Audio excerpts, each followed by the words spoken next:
win with or lose by short margins, it often hurts more than losing by larger margins. How did it feel that it was only 92 votes? What did you Yeah, learn? How did you grow from that?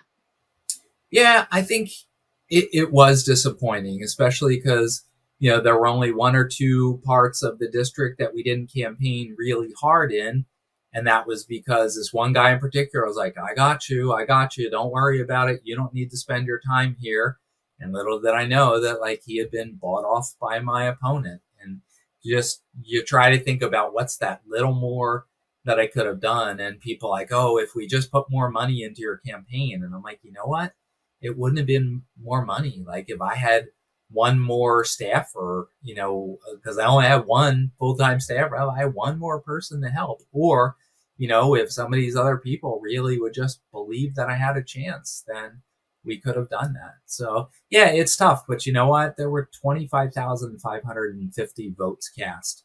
So to be able to come that close against a guy who had been doing this for 22 years and was a household name, it still was pretty cool. And I still, 27 years later, there's not a year goes by that, once or twice during the year that I'll run into somebody and they're like, "I voted for you," or "Weren't you the guy who ran against John Purcell for state representative?" So yeah, kind of crazy. But I also knew at that point that, you know what, it's time that I have to figure out what's going to come next in life and really put my talents to work somewhere.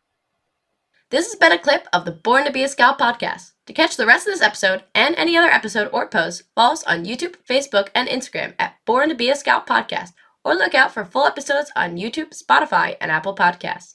If you are a scout who would like to take your leadership in scouting, or even your future business career to the next level, be sure to check out NYLT Leadership Academy this summer and Leadership Heights at the 2026 National Scout Jamboree.